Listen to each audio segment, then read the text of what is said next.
नमस्कार, मी राहुल कुलकर्णी. गुन्हेगारांचं स्वतःचं असं एक मानसशास्त्र असतं. म्हणजे तो कसा गुन्हेगार बनला आणि कोणत्या परिस्थितीमुळं त्यानं वेगवेगळे गुन्हे केले. खरं म्हणजे गुन्हेगाराच्या मानसशास्त्रावरती जगभरामध्ये संशोधन सातत्यानं सुरू असतं. विशेषतः पोलीस दलामध्ये ह्या संशोधनाला फार किंमत आहे. कारण त्याच्या अभ्यासातूनच तर पोलिसांना कळत असतं की विशिष्ट गुन्हा विशिष्ट पद्धतीनंच कसा झाला. आता व्हाईट कॉलर क्राईम आपण ज्याला म्हणतो, तर ते गुन्हेगार जे असतात ते आपण असं म्हणूया की महानगरामध्ये चालणाऱ्या कॉर्पोरेटमधले गुन्हे, महानगरामध्ये घडत असलेले शहरातले निमशहरी भागातले गुन्हे, त्याचं स्वरूप, त्याच्या मागची मोडस ऑपरेंडी ही जरा वेगळी गोष्ट आहे. पण जर डाकू आपण ज्याला म्हणतो, अशा डाकूंच्या संदर्भातलं मानसशास्त्र समजून घ्यायचं असेल तर चंबळचं खोरं ह्याशिवाय फार चांगली जागा नाही आहे. कारण चंबळचं खोरं हे कित्येक दशकं हे तिथल्या डाकूसाठी प्रसिद्ध होतं. मग त्यात मानसिंह, माधवसिंह असे 5 डाकू, पुरुष डाकू हे फार नामचीन होते आणि फुलंदेवी तर अख्ख्या देशाला माहिती आहे. आता वाल्याचा वाल्मिकी झालेला ह्याच डाकूमधला एक जण माझ्याबरोबर आहेत, बहादूरसिंह कुशवाहा. हे आता माझ्याबरोबर आहेत. ते मुरैना जो मध्य प्रदेशमधला जिल्हा आहे तिथले रहिवासी आहेत आणि चंबळच्या खोऱ्यामध्ये त्यांचं दीर्घकाळ वास्तव होतं. एक डाकू म्हणून त्यांचा स्वतःचा एक गिरोह होता, टोळी होती. ते स्वतः बंदूक चालवायचे. अनेक गुन्हे त्यांनी केलेत आणि मधल्या काळात अशी काही गोष्ट घडली की ते सगळं सोडून ते सर्वसामान्य जीवन जगायला लागले. आता मी ती संधी साधली की एखाद्या गुन्हेगाराचं मानसशास्त्र काय असतं ते समजून घ्यायची. तर बहादुर सिंह कुशवाहा जी, मैं बहुत बहुत आपका शुक्रिया अदा करता हूँ कि आप हमसे खुल के बात करने के लिए तैयार हुए जी. तो मैं तो हमेशा वो मूछे, तो मतलब वो जो शराबी में एक बहुत बड़ा अच्छा शॉट है ना, मूछे हो तो नथुराम जैसी हो, तो ये तो आपकी भी मूछे वैसी है. मेरी मूछे हमेशा से ऐसी है. अच्छा. चंबल में जब डाकू रहे हम तभी से ऐसी है. पहले जब डाकू बने तब मूछे नहीं थी. मूछे तो मतलब 2 साल के बाद हुई है. जब डाकू बने तो उसके बाद 2 साल के बाद आपने मूछे आई. मतलब वैसे ही कारे जो होठ थे, मतलब मूछे नहीं थी. जब मतलब डाकू बने 22 साल की उम्र में डाकू बने, 21-22 साल की उम्र थी हमारी, तो डाकू बने. इसी के बाद में मूछे आई थी 2 साल के बाद. मतलब 24 के जब हुए आप तब से ये मूछे हैं? नहीं, 22 के में मूछे आ गई. 22 में. तो ये मतलब आप कैसे करते हो इसको ऐसा? ये तो कुदरती है. अच्छा. कोई उनका मतलब ऐसा है, मतलब हमेशा से मतलब राखी है वो. तो क्योंकि डाकू रहे तो 10 साल डाकू रहे हम. 22 में मतलब जो 22 साल में फरार हुए 62 में, और 72 में हाजिर हुए. लेकिन जब आप डाकू बने जी, तो उसके बाद जो पहला कांड आपने किया वो क्या था? पहला कांड हुआ था हमारा, मतलब पहले हम जब डाकू बने उसके बाद में हमारे साथ मुठभेड़ हो गई पुलिस से. तो हमारे पास कुछ करने से पहले ही मुठभेड़ हो गई? नहीं, वो हाँ पहले ही से मुठभेड़ हो गई. क्योंकि वो डाकू ने पहुंचेगे तो डाकू ने तो मुठभेड़ होती रहती. दिन में एक बार हो जाती, 8 दिन में हो जाती या 15 दिन में हो जाती. जब मौका लग जाता पुलिस का, जब जासूस लग जाता है, सीआईडी लग जाती, तभी मुठभेड़ हो जाती. तो उसके मतलब डाकू बनने से 8 दिन के बाद में मुठभेड़ हो गई. बहुत भयंकर मुठभेड़ हुई थी. तो मेरे पास उन्होंने मुझे राफल दी थी 12 बोर गन बोलते हैं जो 12 बोर, 12 नंबर एमएलएस. हाँ. 2 ही बंदूकें, 2 ही गोलियां उसमें जाती है? हाँ, 2 ही गोलियां जाती हैं. 2 होती हैं, 2 ही गोलियां जाती हैं. तो मुठभेड़ चली, मुठभेड़ हुई. मुठभेड़ में से हम निकले आए. तो हमने सोचा, मैंने जी मुठभेड़ होती है ऐसी इस तरीके से होती है तो बहादुर सिंह तुम डाकू नहीं बन पाएगा. हमने सोचा. डर गए आप? डर तो दूसरा दबाव था, इसलिए मतलब हिम्मत बहुत करना पड़ा. पर डाकू जब नए बने तो वो जो सामान धरने वाले जो उनको नए लोगों को दे देते हैं कि ये तुमको करना है, ये तुमको करना है, इसको तुमको देखना है, पानी लाना है, खाना बनाना है, साइड काम पूरा. हाँ, नीचे का काम पूरा दे दिया. तो जब गैंग लीडर वो थे तो मूड पे मतलब गोली चल रही. इसके बाद हमको रास्ते में गैंग लीडर आगे थे, मुठभेड़ हो रही थी. तो गैंग लीडर ने देखा कि क्यों भाई बहादुर सिंह के इस पे सिर पे जो वजन पुटरिया किसने रखी है, आटे सामान की जो पुटरिया थी, बोले कोई नहीं बोला उनके गैंग लीडर ऐसा उन्होंने कोई बोला नहीं कि इस सामान को हटाओ और इसको एक झोला दे दो, एक पानी की मतलब वो कपड़े की जो होती है ना पहले छागल झोली झोली वो पानी की झोली, एक मतलब झोला, और उसको उन्होंने मुठभेड़ बंद है निकल गए हम। इसके बाद में स्टैन गन हमारे लिए स्टैन गन छोटी होती है लोहे वाली, वो हमको दे दी कि जी तुम्हारे हिसाब से इसको सीख जाओ, ऐसे चलाई जाती है, ऐसे चलाई जाती है, इसमें ऐसे भरा जाता है, खत्म हो जाता है, एक चैम्बर में चला जाता है, लिबी लिबी पूरा हाथ धर देंगे तो 28 निकले जाएंगे, ये एक उंगलियां एक ही चलाएंगे तो एक निकलेगा, ऐसे भी उन्होंने ट्रेनिंग दी। ठीक आहे, आप थोडा रुकिये जी। गुन्हेगाराचं पहिलं जे मानसशास्त्र असतं ना, तर त्याचं कारण काय आहे, त्याचा पहिला धडा बघा, लक्षात घ्या की हे 250 एकर जमीन असलेलं कुटुंब आहे, त्यांचे आईवडील वारले होते आणि चाच्यानी म्हणजे काकानी सांभाळ केला, त्याच कुटुंबातला एक सदस्य होता की जो यांच्यावरती बळजोरी करत होता आणि आपल्याला जमीन मिळणार नाही, आपल्याला सापत्न भावाची वागणूक मिळते अशा भावनेनं पिछाडलेला एक 18 वर्षाचा तरुण, खरं तर 18 वर्षाच्या आतमधला, तो गुन्हेगारी कृत्याकडे वळला, डाकू झाला, ठरवून डाकू झाला। आता तेव्हाची स्थिती आणि आजची स्थिती जे गुन्हेकडे वळतात त्यात काही फारसा फरक आहे का, ते तुम्हीच तुमच्या आदमासाने लावा। तो आप तो डाकू बन गए, मुठभेड़ भी हो गई, तो पहला जो कांड आपने किया वो क्या कांड था? पुलिस ने ज्यादा परेशान कर दिया, वो आतंक और वो जो अपहरण होते रहे तो पुलिस पीछे पड़ती रही, तो जो गैंग लीडर थे उनके परिवार को पुलिस ने जेल में बंद कर दिया, परिवार वालों को, औरतों को, बच्चों को। तो उन्होंने मतलब जो है फिर वहां गए, गांव के जो परिवार के जो गांव वाले लोग थे गैंग लीडर के, वो कहने लगे कि मुखिया ऐसा करो तुम, या तो हमको मार दो या आप हाजिर रह जाओ और नहीं तो तुम खुद मर जाओ। बोले तब थानेदार था, रघुराज थानेदार था, और एसपी यानी ऐसे ही ध्यान नहीं रहा है, रघुराज थानेदार था कैलाश में, तो उसको मतलब कहने से और भगा दिया कि हम कल आपको जवाब देंगे। तो तब हमारे बटालियन में 20-22 लोग थे, 20-22 लोग हो गए फिर मेरे बाद में, फिर मैं डगत बना तब 11 आदमी थे, इसके बाद हम 20-22 हो गए। ठीक है। और 20-25 बूथ हुए माधव सिंह के, वो मिला के 40 आदमी हो गए। अब वो शाम को मतलब जो है वो निकल गया, इसके बाद में खाना वाना खा के और उसका मतलब वो विचार किया, कमेटी बैठा रही थी, खास चर्चा हुई थी, चर्चा हुई थी। तो हमारे साथ में एक मतलब जो है अपहरण में एक पकड़ की थी, तो किसी ने थाना नहीं देखा था, मैंने भी थाना नहीं देखा था, कभी बाजार में जा ही नहीं सकते थे। तो उसने कहा था कि मैंने देखा है, उसने क्या बोला था कि मैंने देखा है, तो तेने देखा तो बता देगा कि हाँ बता देंगे। फिर उसमें सब इकट्ठे हो गए और सबने बोला, वो गैंग लीडर ने बोला कि हम तो मरने के लिए जा रहे हैं, हमारे साथ मरने के लिए कितने लोग तैयार हैं। तो बोले भाई उनमें से क्या आपने तय किया था कि थाने के ऊपर ही अटैक करना? हाँ तय कर लिया ना, थाने के ऊपर अटॅक करणार. पहिलं थाने के ऊपर डाकू अटॅक आहे करणार. की ज्यांनी पहिलं जे कांड केलं आयुष्यातलं ते थेट पोलीस स्टेशनवरतीच हल्ला चढवला. तो बंदूक कौन सी थी? बंदूक थी तब 12 बोर तो वैसे अपने जो है टाइम पास करने के लिए एक रहती थी. वो टाइम पास था बस 12 बोर. 12 बोर का मौजर का कोई हिसाब नहीं था, कोई हिस्सा नहीं था. रीते घूमो या उसको बांधो कोई हिस्सा नहीं मिलेगा.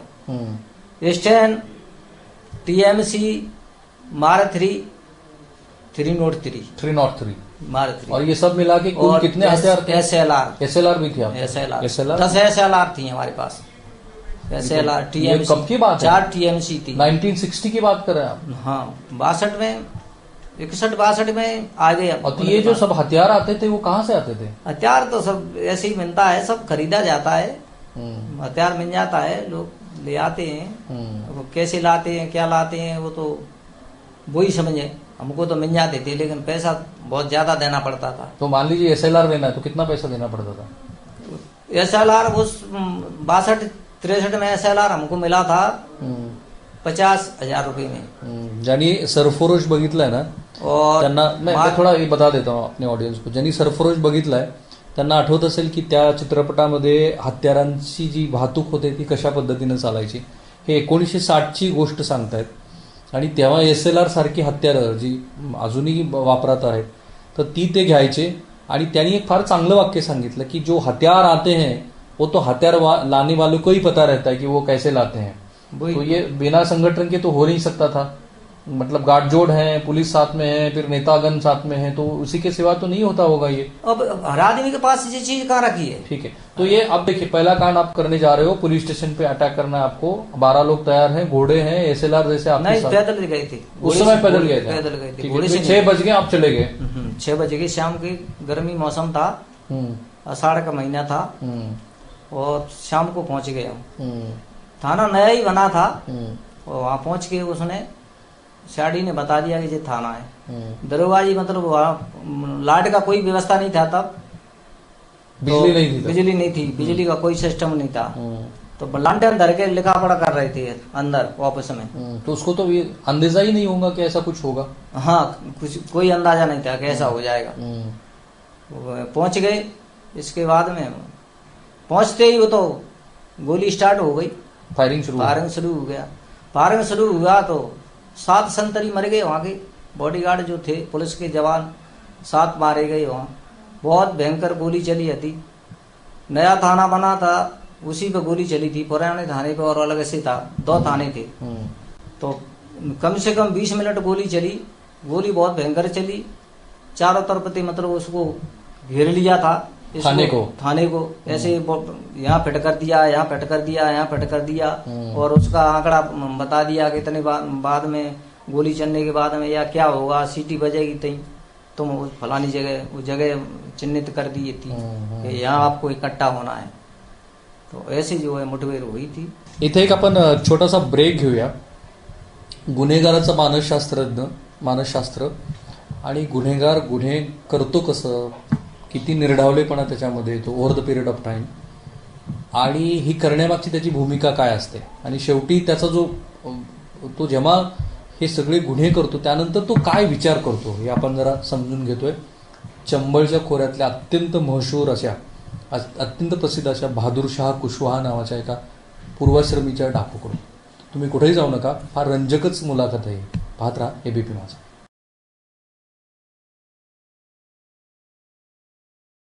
ब्रेक नंतर मी पुन्हा एकदा तुमचं स्वागत करतो. तो ये कुशवाहा जी आपने आपका गिरोह बना भी लिया जी. तो आप रहते कहाँ थे, मतलब ये चंबल के जो डाकू हैं वो रहते कहाँ थे. मतलब चंबल में ऐसी जगह है कि वहाँ मतलब कोई देख नहीं पाता था. चंबल में यहाँ से मतलब दूर तक घूमते रहते थे. चंबल में सोपर है और शिवपुरी है, गुना है और भोपाल साट है, अशोक नगर है. इधर में पूरी जंगल ही जंगल लगता है. तब जंगल शिवपुरी है और दतिया है, झांसी है, इटावा है. ये सब चारों तरफ चंबल में लगते हैं. ये जंगल ही है ना, लेकिन पूरा जंगल लगा हुआ है. तो जंगल में रहना कहाँ पे. चाहे जहाँ वो तो चाहे जहाँ रह जाते, कोई पीछे ही नहीं लगता था.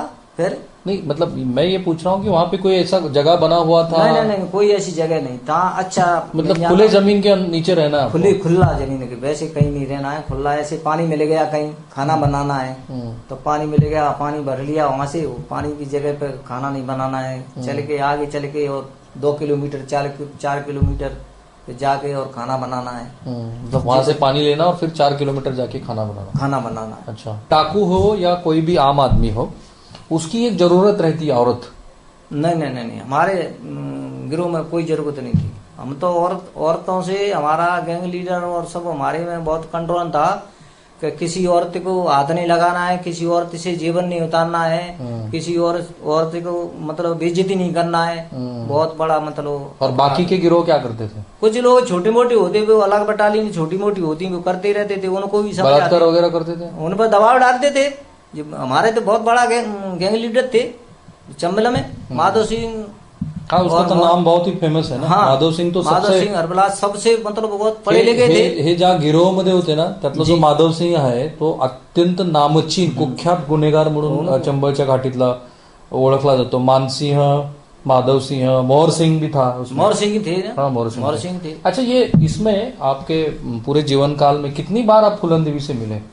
हम नहीं मिले हैं फूलन देवी से, मिले नहीं मिले। हम तो सरेंडर हो गए, उसके बाद हम डकैत बनी फूलन दे। तो हम 72 में 14 अप्रैल को 1972 में समर्पण कर दिया हमने। तो समर्पण का जो प्रोग्राम बना वो कैसा बना, संक्षिप्त में बताइए।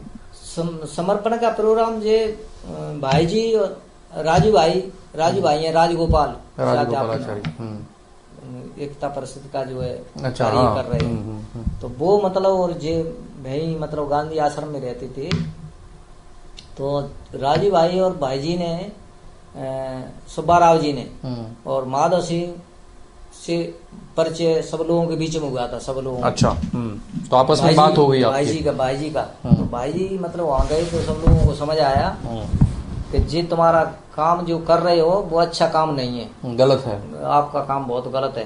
बोले कि साहब क्या करें, अब तो कर रहे हैं। ये तो सोचा था कि चिम्बल घाटी में मतलब हाजिर होने तो किसी की वही नहीं थी कि ऐसे हाजिर हो जाए, तैयारी नहीं थी, कोई तैयारी नहीं थी। क्योंकि सब हजार सैकड़ों कत्ल के मर्डर के जो है गुनहगार थे। तो उनको तो फांसी के देने के लायक थे, वो फांसी पे चढ़ाने लायक। फांसी हुई थी सिद्दी को, हुई थी अहमदाबाद में। तो आप खुद भी मानते थे कि आप भी उसी के लायक हो, मतलब जो गिरोह के सदस्य? और जब बाद ही मारे हैं तो खुद की मानेंगे नहीं, हमने जब गलती किया है तो अच्छा काम थोड़ी किया है। फिर जयप्रकाश जी आए, फिर सुब्बा राव जी आए, तो जे बनी है सुब्बा राव जी जयप्रकाश जी के यहाँ गए हैं, जयप्रकाश जी सुब्बा राव जी प्रकाश सेठी के यहाँ गए हैं। प्रकाश सेठी मुख्यमंत्री थे, मुख्यमंत्री इंदिरा गांधी से मिले हैं। इंदिरा गांधी ने मतलब कह दिया कि मैं उनके वहां तो नहीं जाऊंगा। उन्होंने मतलब हस्ताक्षर कर दिए कि मतलब कह दिया, ऐसा कर दिया कि वो इस काम को आप करिए चिम्बल घाटी में। अच्छा ऐसा हो सकता है क्या? इंदिरा गांधी ने कहा कि हो सकता है क्या? तो माधव सिंह ने मतलब कह दिया था, अपना नाम बदल लिया था, नाम बदल के गए थे वो वहाँ। अच्छा, इंदिरा गांधी जी से मिलने? नहीं, मुख्यमंत्री और जयप्रकाश नारायण से मिले और नाम उन्होंने अपना नाम राम सिंह रख लिया। मतलब ये चेक किया गया, मतलब ये तय किया गया कि ये सही में सरकार तय तो बाद में होगा। भाई जी से मिल के और भाई फिर वो प्रोग्राम हो गया। पढ़े लिखे थे वो, माधव सिंह पढ़े लिखे थे। उन्होंने देखा था कि ये कितना बड़े आदमी है, क्या कर सकती हैं, ये कर सकती हैं नहीं कर सकते हैं। तो वो मतलब उनकी पेट बहुत लंबी थी माधव सिंह, तो प्रभावित हो गए मतलब ये सब देखे। तो भाई जी से मतलब जो भाई जी ने बताया, तो भाई जी ने फिर पूरा वजन ले लिया था कि मैं जो है चिम्बल घाटी में समर्पण करा सकता हूँ। तो कितने लोग हो सकते हैं समर्पण, कितने लोग कर सकते हैं? तो माधव सिंह ने बोला था कि मैं 250 लोगों को समर्पण करा सकता हूँ। तो उसमें तैयारी हो गई, सबने कह दिया, मुख्यमंत्री जयप्रकाश नारायण ने कह दिया, मुख्यमंत्री ने कह दिया और प्रधानमंत्री ने कह दिया, इंदिरा गांधी ने 1 अप्रैल में ही पेपर में निकाल दिया। भाई ने पेपर में निकलवा दिया कि वो चिम्बल घाटी में 14 अप्रैल 1972 में समर्पण होने जा रहा है। तो लोगों ने समझ आ गई, तो मजाक है रही है, मजाक कर रहे हैं। तो मजाक लोगों ने, कुछ लोगों ने समझ आ, कुछ लोग न समझ रहे कि हाँ हो सकता है। तो वो सरकार से मुख्यमंत्री का आदेश था कि आज की तारीख से जो फाइनल हो गया, कोई अपहरण नहीं होना चाहिए और खाने की व्यवस्था है हमारी तरफ से, खाने की व्यवस्था होगी, घूम सकते हैं चाहे जहाँ, किसी के कोई पुलिस वाला नहीं मिलेगा, पुलिस हथियार बांध के नहीं निकलेगी, सब खाली हाथ और उल्टो 15 रोज हमारे लिए घूमने के लिए दिए। 15 दिन आप अपने घूम लो, चाहे जहाँ घूम लो, अपहरण नहीं करेंगे आप, किसी को मारेंगे नहीं, किसी को पकड़ेंगे नहीं। तो सबको विश्वास हो गया, भाई जी ने कह दिया। भाई जी ने अपने यहाँ आश्रम पे बहुत लोग मतलब जो बाहर के बुला लिए, उनकी जो थे व्यवस्था करने के लिए, ऐसे आपका कैंप लगा है वो व्यवस्था हो रही है, उस हिसाब से उन्होंने बुला लिया। मुख्यमंत्री जो 14 तारीख को मोहर सिंह पहले तैयार हो गए, जब उन पे 2 लाख का वारंट था, माधव सिंह में 3 लाख का था। तो सब लोग तैयार हो गए, सब लोग। मोहर सिंह पहले तैयार हो गए। मोहर सिंह मी थोडंसं पुढे घेऊन जातो 1 step. Doctor S N. Subbarao, Jayaprakash Narayan आणि तेव्हाच्या तत्कालीन पंतप्रधान इंदिरा गांधी ह्यांच्या संयुक्त प्रयत्नानं मग चंबळ घाटीमध्ये ह्यांच्या सहित जवळपास सुरुवातीच्या टप्प्यामध्ये 194 डाकूंनी समर्पण केलं आणि नंतरच्या महिन्यामध्ये साधारणपणे 600 डाकूंनी चंबळच्या समर्पण केलं. ती देशातली ऐतिहासिक घटना मानली गेली. परंतु त्यांना या समर्पणानंतर सुद्धा फिर उसके बाद भी आपको समर्पण के बाद भी 5 साल का सजा हो गया ना. हाँ, समर्पण के बाद में तो हुआ ही है. समर्पण के बाद में जो 14 अप्रैल को चले गए जो लोग, मोर सिंह के जो साथी थे और लोग थे, और 16 तारीख को हम चले गए. हमको 2 दिन और ज्यादा मिल गया कि आप 2 दिन और घूम लीजिए. हमको 2 दिन. तो फिर समर्पण के बाद कितने दिन आप जेल में रहे? समर्पण के बाद में 5 साल जेल में रहे. 5 साल के बाद. तो इस 5 साल में क्या चेंज हुआ आप में? 5 साल में तो बहुत फर्क आ गया. फिर भाई जी हमारे पास जाते थे, सुब्बा राव जी जाते थे, राजू भाई जाते थे, और भी अन्य जगहों से जो भी सर्वोदय के नेता थे, और वो भी मतलब समझाने के लिए गीत वगैरह, गाना वगैरह होता, भाषण होता, समझ आते. और ये रास्ता आपका जो किया है आपने बहुत अच्छा किया है. गलत रास्ते पे थे, बहुत अच्छे रास्ते पे आ गए. और सुब्बा राव जी ने बहुत अच्छा काम किया है. सुब्बा राव जी को कहते मुख्यमंत्री ने बहुत अच्छा काम किया है, मंजूरी करवा ली. तो ये जब जेल के बाहर आ गए तो थोड़ा अटपटा नहीं लगा? जो हमारा जो पूरा जिंदगी था वो जिंदगी और ये जो बाहर आने के बाद की जिंदगी, मतलब कोई डर भी मन में नहीं था? कोई हथियार वगैरह साथ में नहीं रखते थे? जो कांड हमने पहले किए हैं उसको देखते हुए हमने ये पहले ही तो सोच लिया कि भाई ने जो कह दिया है, तो भाई जी ने दोनों पार्टियों को साथ में बिठा के मतलब आदेश करवा दिया था कि जिस लोगों को परेशान किया है, मुख्यमंत्री का आदेश था, इंदिरा गांधी का आदेश था कि जिन लोगों ने परेशान किए उनको भी पुनर्वास मिलना चाहिए, और जे डकैत हैं उनको भी पुनर्वास मिलना चाहिए, छात्रवृत्ति मिलना चाहिए, बच्चों को पढ़ाई लिखाई होना चाहिए. ये सब 14-15 शर्तें थी. हथकड़ी बेड़ी नहीं डरेंगी, फांसी की सजा नहीं होगी, और 5 साल में जेल के बाहर आ जाएंगे. ये मतलब भरोसा कर लिया भाई जी की बात पे. अब तो बहुत फर्क आ गया. अब तो उतनी बात नहीं है.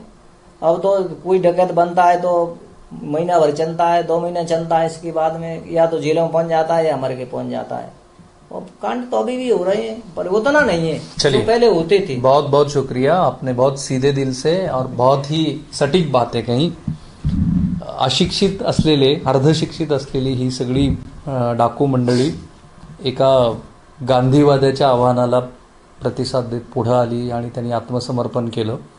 जयप्रकाशजी तेव्हा होते, इंदिरा गांधीजींनी त्यांना आश्वासन दिलं होतं. आता त्यांची सगळी जे एकूण मानसशास्त्रीय जडणघडण होती, जो त्यांच्या आयुष्यात आलेला वेगवेगळा टप्पा होता, तो आपण समजून घेतला. आणि त्याच्यानंतर मला आता पूर्ण विश्वास आहे की हजारो खून करणारा, शेकडो अपहरण करणारा हा असा डाकू माणसात येऊ शकतो, आला आणि गेली 30-40 वर्ष तो सामान्य जीवन जगण्याचा प्रयत्न करतोय. परंतु दुसरीकडे ह्यांना जो पडलेला प्रश्न होता तो मलाही पडलाय की एखाद्या अर्धशिक्षित, अल्पशिक्षित अशा माणसाला समजावून मुख्य प्रवाहामध्ये आणणं शक्य आहे, परंतु सॉफिस्टिकेटेड, हायली एज्युकेटेड आणि ज्याला वेगवेगळ्या प्रकारची गुन्हे करण्याची सवय लागलेली आहे अशा माणसाला मुख्य प्रवाहात आणणार कसं? एक वेगळा इंटरव्ह्यू केल्याचं मलाही समाधान आहे. राहुल कुलकर्णी, ABP माझा.